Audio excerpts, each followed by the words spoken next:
Hello and welcome to Open, everyone. I'm Rhina, your host, y Café con Leche, for the next hour. Always inviting you to get social with us. That's right, online. Tweet us and follow us on Instagram at BronxNet TV and like us on Facebook at Open BronxNet Television. And of course, while you're there, don't forget to follow moi, Twitter, Instagram, FB, Insta Story, Snapchat, LinkedIn at Rhina Valentine. Okay, so the Manhattan Christian Academy provides families of the greater New York City area an education based on spiritual, academic, social, cultural, and physical learning experiences. And on April 28th, they'll be celebrating their students' creativity by hosting an art auction of their work. And here now to share more, please welcome Bianca Mercedes, principal of Manhattan Christian Academy, and Ron Cruz, MCA's arts education teacher. Hello and welcome, and thank you for being here. Thank you for having us. Thank you. And so this is going to be a very odd question to ask the principal of the establishment.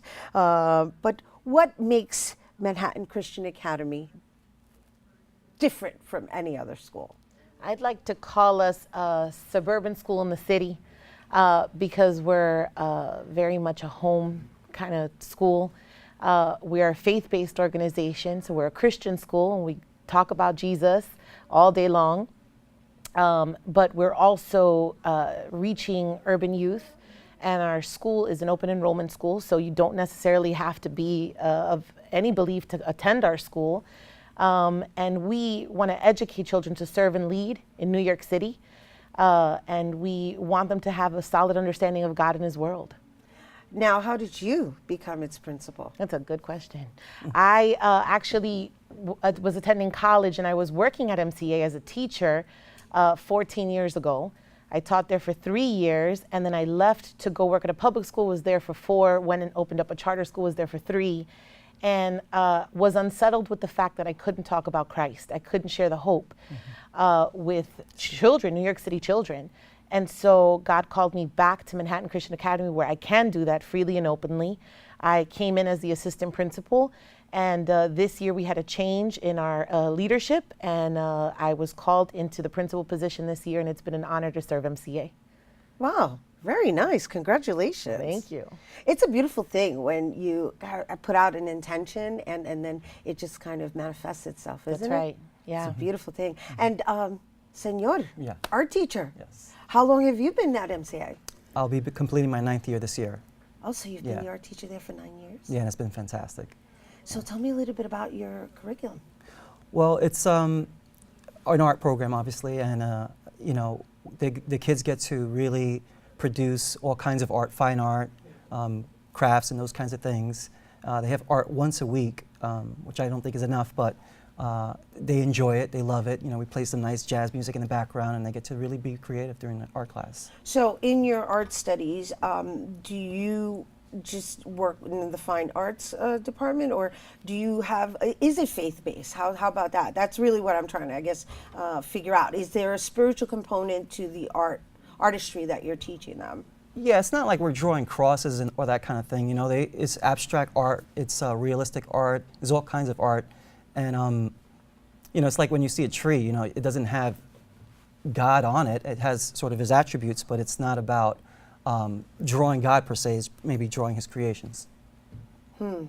Yeah, no, yeah, the elements, right? Mm-hmm. And so what does a day look like for a student in your school? So we start our day with an assembly, and that happens with our early ed department because we are a preschool to grade 8 school. And so our early ed department, preschool through kinder, have their own assembly where we open up with announcements, we pledge allegiance to the flag as a school, and then we do a devotion, we do a Bible reading, and we break down what that scripture passage is about. And shortly after that, our kids lead in song, and we close our morning assembly with worship, and then the kids head off to take a walk. We believe that exercise is important and essential, and so they do a quick walk in the morning around the building, and they come in to their first period class, which is normally Bible, which then leads to reading and science and social studies. Then they go to gym twice a week, they get music once a week, elementary gets it twice a week, they get art and technology, and then we have an after-school program that goes on till about 6:30ish. Some parents stretch it to 7.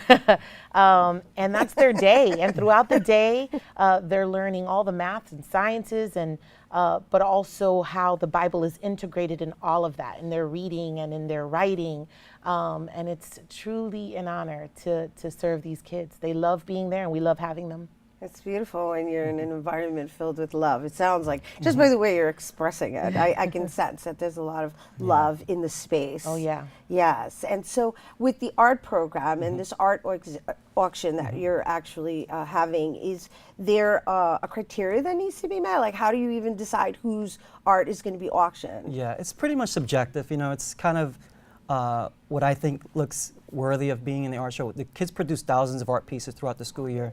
So about 150 of those pieces have been selected, and they're going to be framed nicely in IKEA frames. And so how many kids are we talking altogether in submission? in submission, about 100. 100. And how many do you choose from that submission? Well, we have 150 pieces. Some artists will have maybe 2 pieces. Other students may not have any art at all. We have about 300 kids in all, but of the Right. 300, 100 got selected to have their art in the show. Okay, and then from that you choose from the artists per se, the ones who I guess really have a knack for Yeah. the artists or the visual arts component. He's also right? had a group working with him after school, and they've been working on solidifying their craft.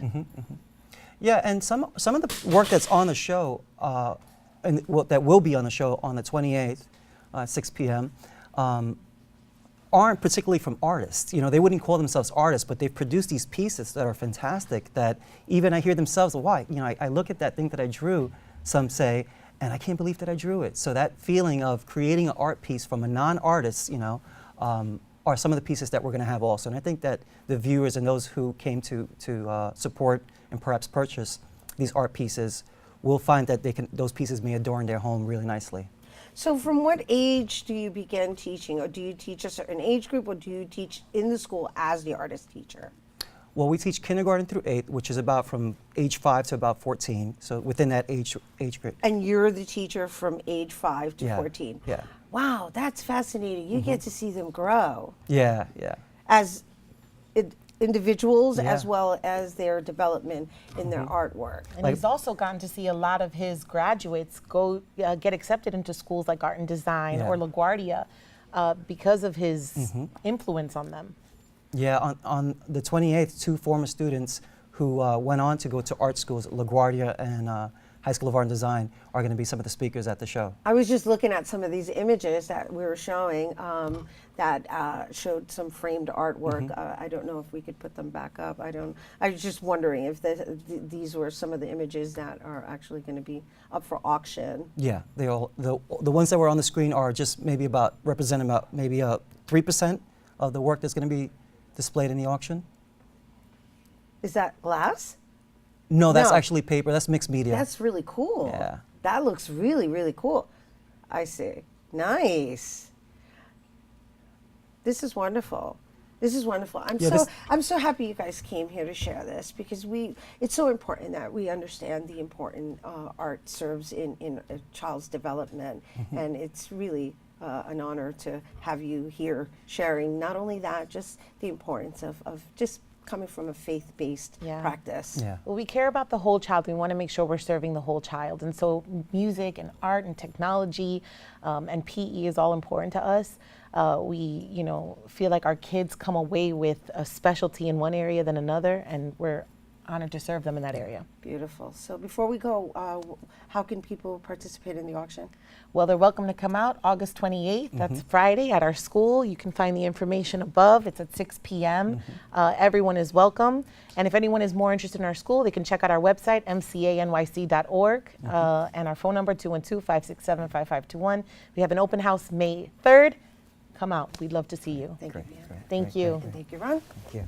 All right, you guys, don't forget to check out Manhattan Christian's Academies Student Art Auction taking place on Friday, April 28th from 6 p.m. to 9 p.m. And for more information, you can also call 212-567-5521. We do have to take a quick break, but we'll be back with more Open after this.